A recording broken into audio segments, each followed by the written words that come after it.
වාසනාවන්ත දවසක් වෙන්න කියලා ප්‍රාර්ථනා කරන ගමන් බොහොම ආදරෙන් පිළිගන්න අපේ YouTube channel එකට ආව ඔයාව. ඔන්න ඉතින් අපි අපේ 59 වන වීඩියෝ එකත් ඔයාලා වෙනුවෙන් අරගෙන ආවිල්ලා තියෙනවා. අද අපි කතා කරන්න යන්නේ ලංකාවටම එකක් පමණක් ඇති සුවිශේෂී සැතපෙන බුද්ධ ප්‍රතිමා වහන්සේ නමක් ඇති ක්‍රිස්තු පූර්ව යුගයේ දක්වාම දිවෙන ඉතිහාසයක් ඇති රැස්වේර රජමහා විහාරය ගැනයි.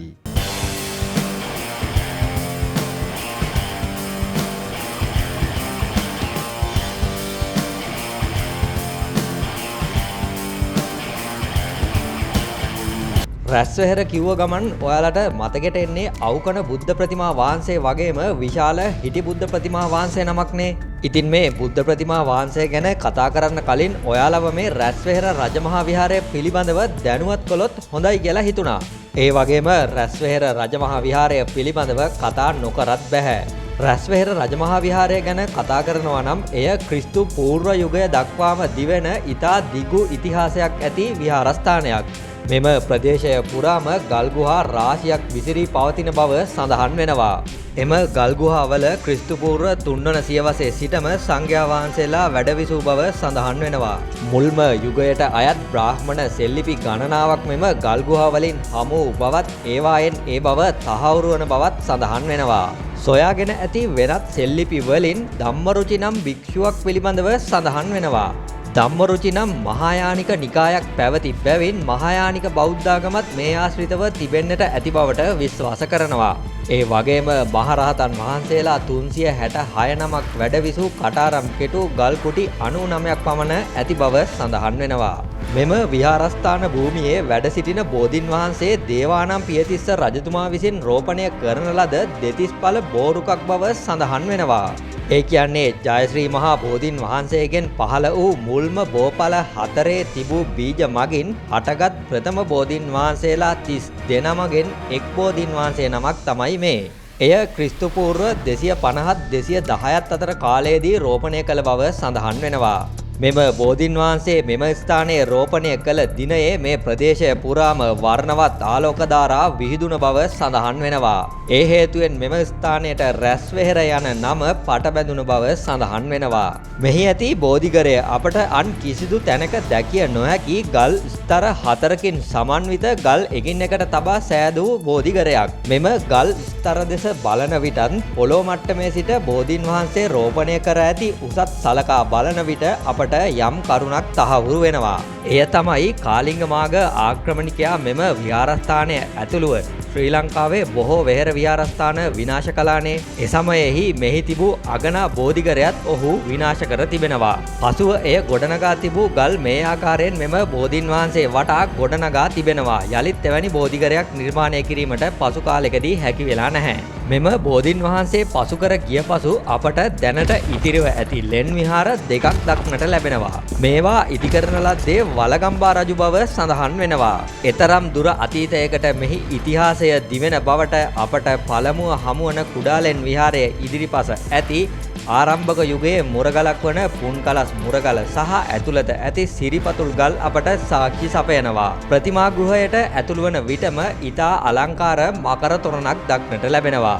මහනුවර යුගයේ සමයේ මෙම විහාරස්ථානය ජරාවාස වී තිබී වීර පරාක්‍රම නරේන්ද්‍ර සිංහ රජු සමයේ එතුමන් විසින් මෙය නැවත ප්‍රතිසංස්කරණය කොට අලංකාරවත් කර තිබෙනවා. විහාරගෙයි අභ්‍යන්තරයට අවධානය යොමු කරන විට එය මහනුවර යුගයට නෑදෑකම් කියන බව පෙනෙනවා. මෙම විහාරගය ඉතා අගනා හිඳි බුද්ධ ප්‍රතිමා කිහිපයක් සහ හිටි බුද්ධ ප්‍රතිමා කිහිපයකින් සමන්විත වෙනවා. ඒ වගේම ප්‍රධාන බුද්ධ ප්‍රතිමා වහන්සේට ඉහළින් ඉතාමත් අගනා මකර තොරණක් තිබෙනවා. අලංකාරවත් විෂ්ණු දේව ප්‍රතිමාවක්ද අපට මේ ලෙන තුල දැක ගන්නට ලැබෙනවා. ඒ වගේම මෙම ලෙන තුල සහ අනෙක් ලෙන තුලත් කුඩා දාගැබ් එක බැගින් දාගැබ් දෙකක් දක්නට ලැබෙනවා. ඒවා වලගම්බා රජු කර වූ බව සඳහන් වෙනවා. මේ කාරණාවලට අමතරව මහනුවර යුගයේ අගනා සිතුවම් වලින් මෙම විහාරගය අලංකාරය කර තිබෙනවා. මේවා මහනුවර ප්‍රදේශයේ ඇති සිතුවම් වලට නොදැවෙනි තරම් අලංකාරවත් බව කිව යුතුමයි. එයට හේතුව නම් මෙම සිතුවම් වල ඇති සියුම් නිමාවයි. ඉතාමත් සියුම් රටා සහ අලංකාර යොදා ඉතාමත් ඉවසීමෙන් යුතුව කුඩා පින්සල් භාවිතා කර සියුම් නිමාවක් මෙම සිතුවම් වලට සහ ප්‍රතිමාවලට මෙන්ම ආරුක්කුවලටත් ලබා දී තිබෙනවා. මෙහි අලංකාරවත් ත්‍රිත්ව හංස පුටුවක් දක්නට තිබෙනවා. ඊට අමතරව අලංකාරවත් ඒ වගේම වෙනත් විහාරස්ථානවල දක්නට නොලැබෙන ජාතක කතා සිතුවම් කර තිබෙනවා. ඒ අතර අපට ස්වර්ණ කක්කට, දහම් සොඩ, මණිචෝර යන ජාතක කතා ඉතා අලංකාරවත්ව සිතුවම් කර ඇති ආකාරය දැක බලාගත හැකියි.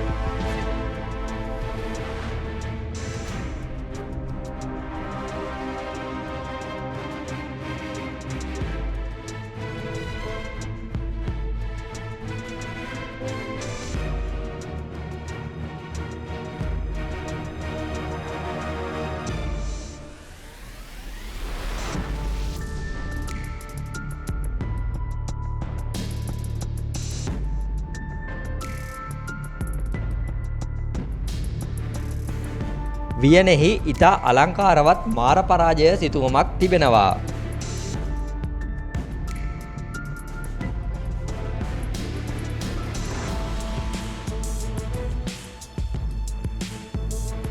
ඉන්පසුව හමුවන තරමක් විශාල ලෙන මහාරාජ ලෙන වශයෙන් හඳුන්වනවා. මෙම ලෙන් විහාරයේ ඉදිරිපස මෙන්ම පෙරකී කුඩා ලෙන් විහාරය ඉදිරිපසත් වර්තමානයේ පවා කුඩා සිදුරු දක්නට ලැබෙනවා. ඒවා යම් අයුරකින් මිනිසුන් විසින් කළ හැරීමක් වැනි යමක් බව අපට පෙනෙනවා. මොකද මෙවැනි ලක්ෂණ වෙනත් ලෙන් ආශ්‍රිතව හමු වී නැහැ. මෙම මහාරාජ ලෙන ඉදිරිපස ඇති විශාල ගල් සිදුරු මත ගඩොල් ස්තර අදටත් ඉතිරි වී ඇති ආකාරය දක්නට තිබෙනවා. බොහෝ විට අතීතයේදී ඒ තරම් උසට විහාරගය ගල් ලෙන ඉදිරිපසට වන්නට පවතින්නට ඇති.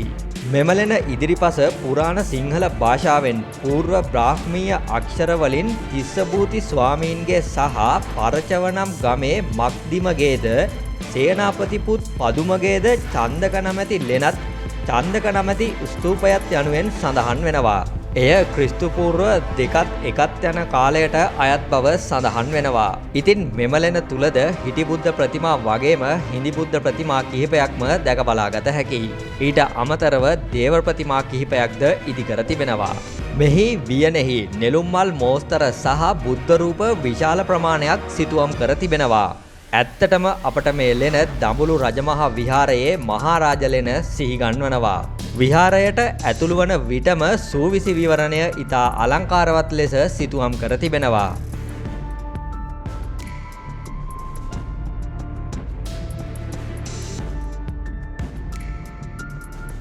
මෙම ලෙනෙහි ඇති සුවිශේෂී අංගය වන්නේ මීටර් 11.7ක් පමණ දිගකින් යුතු දැවැන්ත සැතපෙන පිළිම වහන්සේ. මෙම බුද්ධ ප්‍රතිමාව අන් විහාරස්ථානවල දක්නට නොලැබෙන සුවිශේෂී කරුණු කිහිපයකින් සමන්විතයි. එයින් එක් කරුණක් වන්නේ තනි නූලකින් වියන ලද කපු චීවරයක් ප්‍රතිමා වහන්සේට අලවා ඒ මත බදාම හා වර්ණ යොදා තිබීමයි.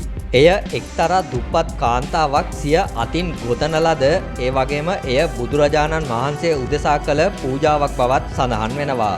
එහි යම් යම් තැන්වලින් ඉස්මතු කොටස් අදටත් දැක බලා ගත හැකි වෙනවා. මෙහි ඇති අනිකුත් කාරණාව නම් බුද්ධ ප්‍රතිමා වහන්සේ වටා ගොස් අපට වන්දනාමාන කළ හැකි වීමයි. වෙනත් විහාරස්ථානවල සුවිශාල සැතපෙන බුද්ධ ප්‍රතිමා වහන්සේලා තිබුණත් විශේෂයෙන්ම දඹුලු විහාරයේ අපට ප්‍රතිමාව වටා ගොස් පැදකුණු කිරීමට වන්දනාමාන කිරීමට බැහැනේ. මෙම බුද්ධ ප්‍රතිමා වහන්සේ වටා ගොස් අපට වන්දනාමාන කරන්න පුළුවන්. ඒක අමුතුම අත්දැකීමක්. ඉතින් මෙන්න මේ කියන ලක්ෂණ වලින් සමන්විත ලංකාවේ එකම සැතපෙන බුද්ධ ප්‍රතිමා වහන්සේ මේ රැස්වෙහෙරෙහි ඇති බුද්ධ ප්‍රතිමා වහන්සේ. ඊට අමතරව මෙම ප්‍රතිමාවෙහි විශාල සිරස්පතක් සහ මුහුණෙහි පිරිපුන් බව පෙන්වීමට උත්සාහයක් ගෙන ඇති බව පෙනෙනවා. ඉතින් මේ විහාරගය තුල ඉතා අලංකාරවත්ව සකසන ලද ඉපැරණි ඇඳක් දක්නට ලැබෙනවා. එය වටා අපූරු කතාවක් ගෙතී තිබෙනවා. ඒ පිළිබඳව ඔයාලට කෙටියෙන් විස්තර කරනවා නම් මෙය රාජසිංහ රජ සමයේ කරවන ලද එකක්. එම කාලයේ ඇඳක නිදාගන්න අවසර තිබී තිබෙන්නේ ප්‍රභූවරුන්ට පමණයි. කොටින්ම ඇඳවල් හදන කෙනාටවත් ඇඳක් තියාගන්න බැහැ. ඉතින් මේ ඇඳන් හදන වඩු ශිල්පියාට බිරිඳ බොහෝ වාරයක් Tamanට ඇඳක් හදලා දෙන්න කියලා ඇවිටිලි කරලා තිබෙනවා. බිරිඳගේ කීම ඉවසන්නටම බැරි තැන ඇයට අලංකාරවත් මෙන්න මේ ඇඳ හදලා දීලා තියෙනවා. කාලයක් මේකේ නිදාගත් ඇයට Taman ඇඳක නිදාගන්නා බව අන් අයට කියන්න ඕනේ. නැත්තම් වැඩක් නැහැ කියලා හිතිලා කීප දෙනෙකු අතින් මේ කතාව කියලා තියෙනවා. ඒ කතාව පැතිරිලා කොහොම හරි අන්තිමේදී රජතුමාටත් ආරංචි වෙලා තියෙනවා. ඉතින් රජතුමාගේ දඬුවම් වලින් බේරෙන්න මේ අසරණ වඩු ශිල්පියා මෙය රජවාසලට ගෙනවිත් දී තිබෙනවා. රජු විසින් එය විහාරස්ථානයට පූජා කළ බව සඳහන් වෙනවා. ඉතින් මේ කරුණු කාරණාවලට අමතරව විශේෂ කරුණු කිහිපයක් ඔයාලට මතක් කරන්න ඕනේ. රැස්වෙහෙර බුද්ධ ප්‍රතිමාවට කලින් විහාරස්ථානය ගැන කිව්වනම් අවකන බුද්ධ ප්‍රතිමාවට කලින් ඇයි අවකන විහාරස්ථානය ගැන කිව්වේ නැත්තේ කියලා ඔයාලට හිතෙනවා ඇති. අවකන විහාරස්ථානය ගැන කතා කරන්න වර්තමානයේ දෙයක් ඉතුරු වෙලා නැහැ. එය ඒ තරමටම විනාශ වෙලා ගිහින් දැන් තියෙන්නේ වර්තමානයේ ඉදිකල නව විහාර පමණයි. රැස්වෙහෙරෙහි වගේ ඉපැරණි විහාර ගෙවල් තවත් ඉතුරු වෙලා නැහැ. මුරගල් පාත්‍රාගල් වැනි නටමුන් කිහිපයක් විහාර භූමියේ තැනින් තැන තියෙනවා. රැස්වෙහෙරෙහි පවා ඉතිරි වී ඇති විහාර ගෙවල් දෙක නිදන් හොරු විනාශ කර නැවත ප්‍රතිසංස්කරණය කර තමයි තිබෙන්නේ. මෙම රැස්වෙහෙර විහාරස්ථානයෙහි ඇති විහාර ගෙවල් දෙකෙහිම ඇති සිතුවම් විශේෂයෙන්ම මහරජ ලෙනෙහි ඇති වියන් සිතුවම් බොහෝ සෙයින් මැකී ගොසින් පිටත රේඛා පමණයි ඉදිරි වී තිබෙන්නේ. ප්‍රතිමාවල බොල්වීම් පළුදුවීම් සිදුවීම ආරම්භ වී ඇති බව පෙනෙනවා. මේවා හැකි ඉක්මනින් ප්‍රතිසංස්කරණය කළ යුතුමයි. නැතිනම් මේවා තවත් අවුරුදු කිහිපයක් ගතවන විට අපට අහිමීමට ඉඩකඩ බොහෝ සෙයින් පවතිනවා. දඹුලු විහාරයේ නම් බොල්ලූ තැන් සෙමින් ඉවත් කර ප්‍රතිමා වහන්සේලා ප්‍රතිසංස්කරණය කරන ආකාරය වගේම පැරණි බිතුසිතුවම් සංරක්ෂණය කරන ආකාරය අපි සියසින්ම දුටුවා. එවැනි වැඩපිළිවෙලක් මෙම රැස්වෙහෙර විහාරස්ථානයටත් ඉක්මනින්ම අත්‍යවශ්‍ය වෙනවා. ඉතින් බලධාරීන්ගේ අවධානය ඉක්මනින්ම යොමු වෙන්න කියලා අපි ප්‍රාර්ථනා කරනවා. මෙම විහාරගෙවල් දෙක නිරන්තරයෙන් අගුළු දමා ආරක්ෂා කර තමයි තිබෙන්නේ. ඔයාලට මේ වීඩියෝ එක අරගෙන එන්න අපිට ඡායාරූප සහ වීඩියෝ ලබා ගන්න විහාරස්ථානය නැරඹීමට අවශ්‍ය බව කී විට රාහුල නායක ස්වාමීන් වහන්සේ බොහොම කරුණාවෙන් අපට අවශ්‍ය කටයුතු සලසා දුන්නා. ඒ වගේම අනෙකුත් ස්වාමීන් වහන්සේලාද අපට උදව් උපකාර කළා. විශේෂයෙන්ම එම විහාරගෙවල් විවෘත කර අපත් සමග සිටිමින් අපට උදව් උපකාර කළ පින්වත් සීවලී සාමණේර හිමියන්ට වගේම නායක ස්වාමීන් වහන්සේ ඇතුළු සියලුම ස්වාමීන් වහන්සේලාට ආර්ට් ලංකා එක්ස්ප්ලෝරේෂන් වන අපගේ ගෞරවනීය ස්තුතිය පුද කර සිටිනවා. ඔන්න ඉතින් අපි රැස්වෙහෙර රජමහා විහාරය ගැන විස්තර ගොඩක් අරගෙන ආවා. හිතනවා වීඩියෝ එක වැදගත් වෙන්න ඇති කියලා. වීඩියෝ එකට ලයික් කරන්න, ෂෙයා කරන්න, ඒ වගේම ඔයාලගේ අදහස කමෙන්ට් එකකින් අපිට කියන්න. වෙනදා වගේම ඩිස්ක්‍රිප්ෂන් එකේ දාලා තියෙනවා ලින්ක් එක. එතනින් ගිහින් රැස්වෙහෙර රජමහා විහාරයේ ෆොටෝස් ඩවුන්ලෝඩ් කරගන්න. ඒවා ඔයාලගේ අධ්‍යයන කටයුතු වලට යොදා ගන්න. ඉතින් මේ වගේ තවත් වැදගත් වීඩියෝ එකකින් අපි හමු වෙමු. ගිහින් එන්නම් අපි ආර්ට් ලංකා එක්ස්ප්ලෝරේෂන්.